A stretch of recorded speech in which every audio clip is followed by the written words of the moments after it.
Hello, and welcome to another video with me, your host for today. Today we're going to be talking about how to get more done in less time. So I hope that you enjoyed today's show. Roll the intro.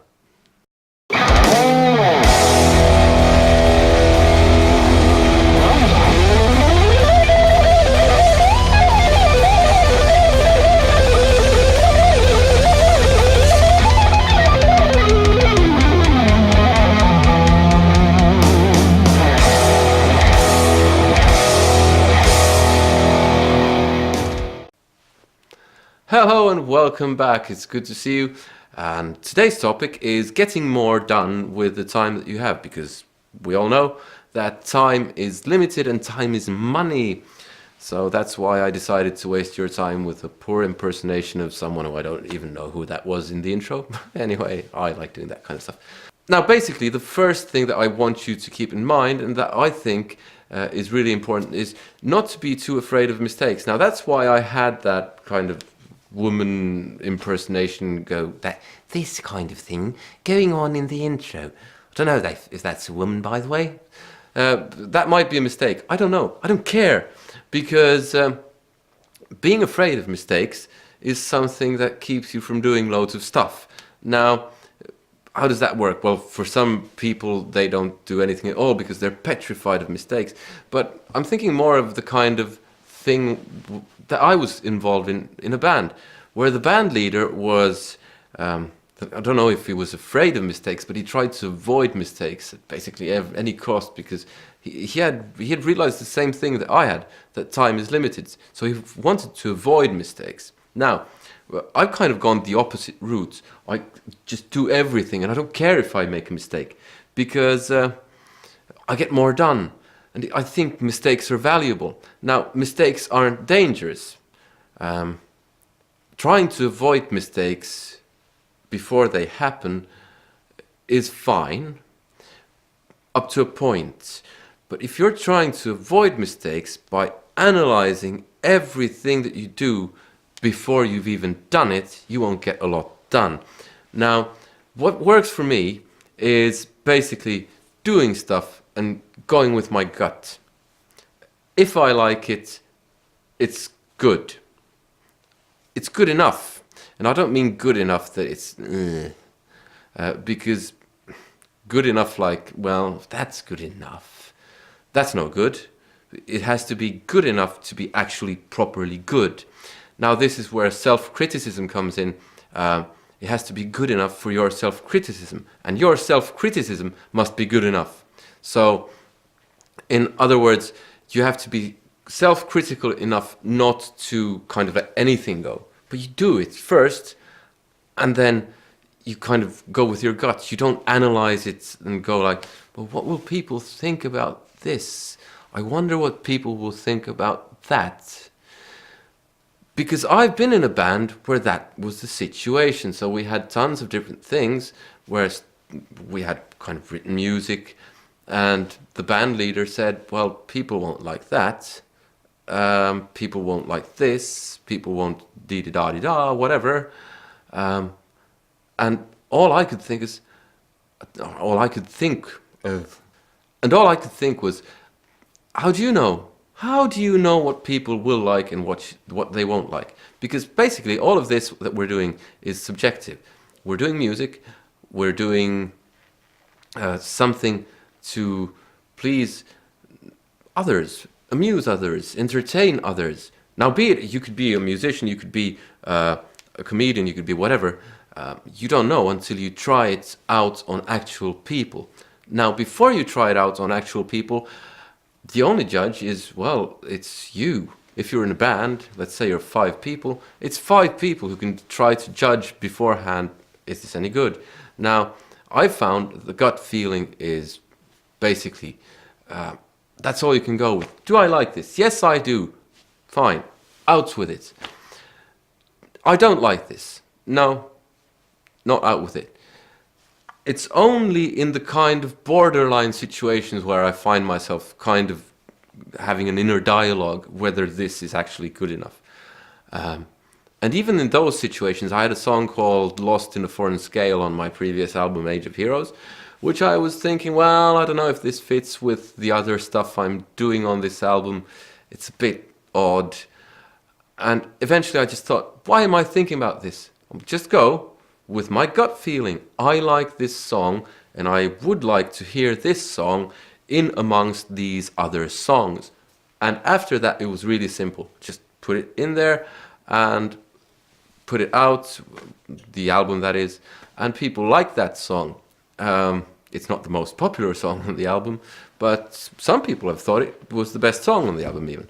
And now what happens when you do stuff like this, this is your way of working, you don't second guess yourself, you go by gut instinct, you get loads more done. I think the reasons are many, but basically you're not wasting time on this kind of back and forth, is this good or is this not? That's one reason. The second reason is that you're having more fun, which gives you more inspiration to do more of the same stuff, because we tend to go back to the stuff that we like.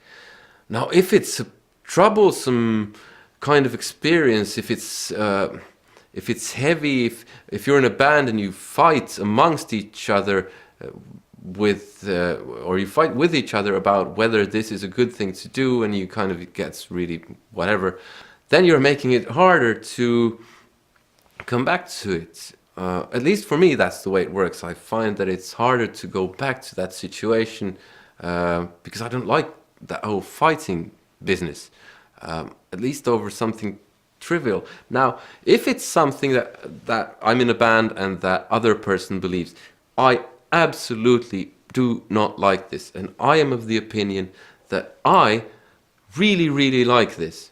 Then we can go head to head, and I can respect that other person's opinion because that other person is talking from personal perspective. Now, if that other person is talking from the perspective that we had in this one band that I was in, which was, what will people think about it? People will not like this. I basically had no respect for that position even, or that argument. That's a stupid argument, because how do you know what people will like? Like I said already, it's all subjective. Okay, different bands will be different, so you'll be doing, if you're doing pop music, maybe you're kind of doing something that needs to be popular. But still, the only judge of whether it's any good is the people involved in it until you try it out on someone else. See what I mean? Now, another way to save time and to get more done is to improve your workflow. Now, what do I mean by this? Well, for instance, when I'm recording, I tend to ignore anything that interrupts my workflow. So it would be a good idea for me to kind of organize the tracks and label everything so that I know precisely where everything is and I don't have trouble finding anything. I would have to do that if I had someone else kind of doing the engineering bit. I'd have to wait a bit for them to do all that. But when I do stuff on my own, I find I don't have to organize stuff. I do that later. Now, you could think that that would take the same amount of time, roughly. In my experience, for me, that's not the case. Because when I get the workflow going, I get on a roll. And then I get more stuff done, quicker, better quality stuff. And then I save the organizing. I save editing to another time. Perhaps when I'm not feeling inspired, I sit down and label stuff, organize stuff, edit stuff that doesn't crave any kind of inspiration, doesn't crave the mood. But when I get into the recording mode, when I kind of feel now I'm in the zone, then I go for that. And I keep doing that, and I kind of block everything else out. Don't want to get out of the zone, because as long as I'm in the zone, when I'm in the right frame of mind, that's when I get really, really much done. Same works for writing music. I have tons of projects on the computer that I don't know what they are because I haven't really marked them out anyway. Especially I've given them funny names, and I don't know what they are. So I spend time when I'm kind of feeling it, whatever it is, when I'm feeling it, I put down ideas. Yeah, that's good. I work on that as much as I can if I'm in the zone. And when I'm feeling uninspired or something, I can start labeling the stuff. I listen to it. I erase stuff that I don't like. And sometimes, lo and behold, inspiration strikes and I get something written to whatever it is that I'm listening to. So I recorded Riff A 5 weeks ago, and I listened to it and I didn't realize I had that kind of thing banging away in my head, or I didn't realize I had it on my computer. And then hey, that would be a good melody for that. And suddenly, what started as a kind of, I was just organizing, labeling stuff, leads to a creative thing. And the creative thing is something that doesn't come along often enough, at least in my view, partly because I have too little time to do stuff. Now, these are a couple of ways that I think you can get more done. Enjoy the thing, trust your gut, try to stay in the zone, and you get more done. Now, I'm by nature also a person who does stuff quickly. So it might be that this works for people like me. It might be that you're a totally different type of person, which is fine. But you can comment on this below, because this is another topic I think that deserves discussion. And maybe we can, by discussing this, get to some kind of, we can have some kind of, what's the word? I don't know the word anymore. I don't know anything anymore. We can come to some kind of understanding and agreement that these things actually work for some people and these things do not work for some people, and these things work for everyone. And whatever, ice cream is good. So please do comment. I hope you enjoyed the video. There was no playing this time. If you did like, press like, do subscribe, do share, and I mean share this video. Don't do share the singer. Sorry about that. And well, support me on Patreon if you feel like it, because you get tons of good stuff when you do, and tons of exclusive stuff. Anyway, that was all for today.